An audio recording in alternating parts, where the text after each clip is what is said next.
మొదటగా మెగాస్టార్ చిరంజీవి నటించిన మనశంకర వరప్రసాద్ గారు చిత్రం సంక్రాంతి సందర్భంగా ప్రేక్షకుల ముందుకు వచ్చింది. విడుదలైన తొలి షో నుంచి ఈ సినిమాకు మంచి స్పందన లభించింది. కుటుంబ నేపథ్యంలో రూపొందించిన ఈ చిత్రం అన్ని వర్గాల ప్రేక్షకులను ఆకట్టుకుంది. ముఖ్యంగా చిరంజీవి నటన, భావోద్వేగ సన్నివేశాలు అభిమానులను ఎంతగానో ఆకట్టుకున్నాయి.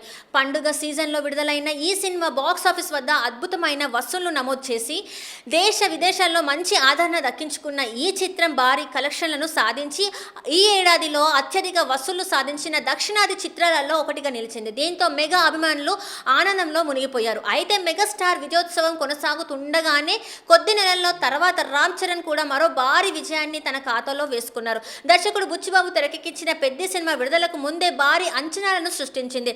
గ్రామీణ నేపథ్యంతో తెరకెక్కించిన ఈ చిత్రంలో రామ్ చరణ్ నటనకు ప్రేక్షకులు ఫిదా అయ్యారు.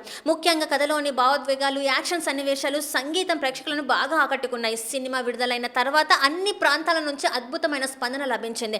మొదటి రోజు నుంచే భారీ వసూళ్లు నమోదు చేసిన ఈ చిత్రం బాక్సాఫీస్ వద్ద దూసుకెళ్తున్న కొత్త రికార్డులను సృష్టించింది. ట్రేడ్ వర్గాల్లో వినిపిస్తున్న సమాచారం ప్రకారం ఈ సినిమా వసూల్లో మెగాస్టార్ చిత్రం సాధించిన స్థాయిని దాటినట్లే ప్రచారం జరుగుతుంది.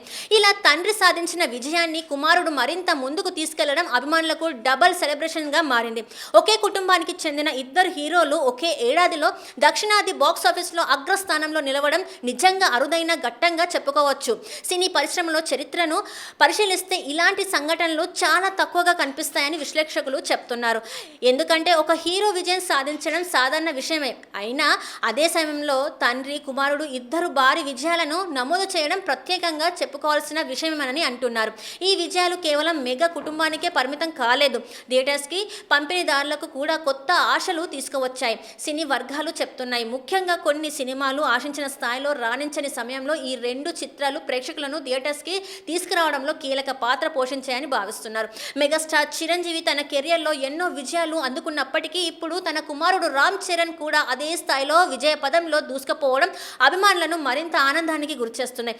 మెగా వారసత్వాన్ని విజయవంతంగా ముందుకు తీసుకెళ్తున్న రామ్ చరణ్ పై అభిమానులు ప్రశంసలు కురిపిస్తున్నారు. మొత్తానికి 2026 సంవత్సరం మెగా కుటుంబానికి మరుపురాని సంవత్సరంగా నిలిచిందని చెప్పడంలో ఎలాంటి సందేహం లేదు. ఒకవైపు మెగాస్టార్ చిరంజీవి, మరోవైపు గ్లోబల్ స్టార్ రామ్ చరణ్ ఇద్దరు సాధించిన విజయాలు టాలీవుడ్ చరిత్రలో ప్రత్యేక అధ్యాయంగా నిలిచే అవకాశం ఉందని సినీ విశ్లేషకులు అభిప్రాయపడుతున్నారు.